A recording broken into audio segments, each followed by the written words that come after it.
ಇದು SB times news channel ವತಿಯಿಂದ breaking news. 1 lakh ರೂಪಾಯಿ ಲಂಚ ಪಡೆಯುತ್ತಿದ್ದ ವೇಳೆ ಲೋಕಾಯುಕ್ತ ಬಲೆಗೆ ಬಿದ್ದ ದ್ವಿತೀಯ ದರ್ಜೆಯ ಸಹಾಯಕ. ಸಿಸಿ ರೋಡ್ ಕಾಮಗಾರಿ ಮಾಡಿರುವುದರ ಬಗ್ಗೆ ಅನುಮತಿ ಪತ್ರ ಕೊಡುವುದಕ್ಕಾಗಿ 1 ಲಕ್ಷ ರೂಪಾಯಿ ಲಂಚ ಪಡೆಯುತ್ತಿದ್ದ ವೇಳೆ ದ್ವಿತೀಯ ದರ್ಜೆ ಸಹಾಯಕರೊಬ್ಬರು ಲೋಕಾಯುಕ್ತ ಬಲೆಗೆ ಬಿದ್ದಿರುವ ಘಟನೆ ಮಂಗಳವಾರ ಕಾಳಗಿ ತಹಶೀಲ್ದಾರ್ ಕಚೇರಿಯಲ್ಲಿ ನಡೆದಿದೆ. ದ್ವಿತೀಯ ದರ್ಜೆ ಸಹಾಯಕ ಶರಣಪ್ಪ ಎಂಬಾತರೆ ಲೋಕಾಯುಕ್ತ ಪೊಲೀಸರ ಬಲೆಗೆ ಬಿದ್ದಿರುವ ಸಿಬ್ಬಂದಿ ಎಂದು ತಿಳಿದು ಬಂದಿದೆ. ಶರಣಪ್ಪ ಅವರು ಸಿಸಿ ರೋಡ್ ಕಾಮಗಾರಿ ಅನುಮತಿ ಪತ್ರ ಕೊಡುವುದಕ್ಕಾಗಿ ಗುತ್ತಿಗೆದಾರ ಅಣುವೀರಯ್ಯ ಅವರ ಬಳಿ 1 ಲಕ್ಷ ರೂಪಾಯಿ ಹಣ ಬೇಡಿಕೆ ಇಟ್ಟಿದ್ರು ಎನ್ನಲಾಗಿದೆ. ಈ ಮಾಹಿತಿಯನ್ನ ಅಣುವೀರಯ್ಯ ಅವರು ಲೋಕಾಯುಕ್ತ ಪೊಲೀಸರಿಗೆ ಮಾಹಿತಿಯನ್ನ ನೀಡಿದ್ದಾರೆ. ಎಸ್ಡಿಎ ಸಿಬ್ಬಂದಿ ಶರಣಪ್ಪ ಲಂಚ ಪಡೆಯುತ್ತಿದ್ದ ವೇಳೆಯೇ ಲೋಕಾಯುಕ್ತ ಪೊಲೀಸರ ಎದುರು ರೆಡ್ ಹ್ಯಾಂಡ್ ಆಗಿ ಸಿಕ್ಕಿಬಿದ್ದಿದ್ದಾರೆ.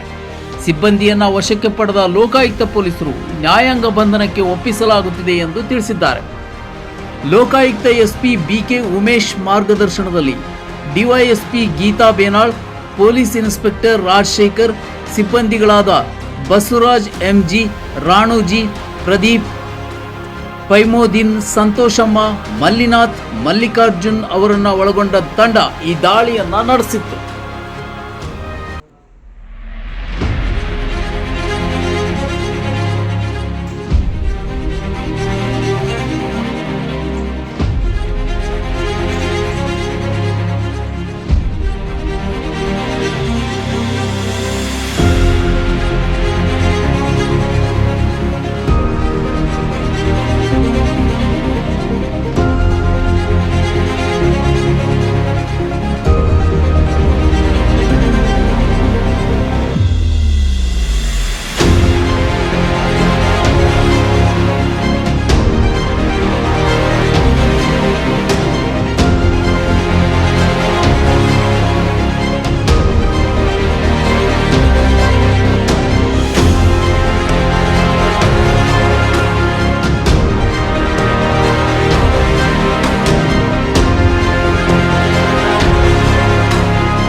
ಶಿವಕುಮಾರ್ ಬಿರಾದರ್ ಸಾರಥ್ಯದಲ್ಲಿ ನೂತನವಾಗಿ ಪ್ರಾರಂಭಗೊಂಡ ಎಸ್ಬಿ ಟೈಮ್ಸ್ ನ್ಯೂಸ್ ಚಾನೆಲ್.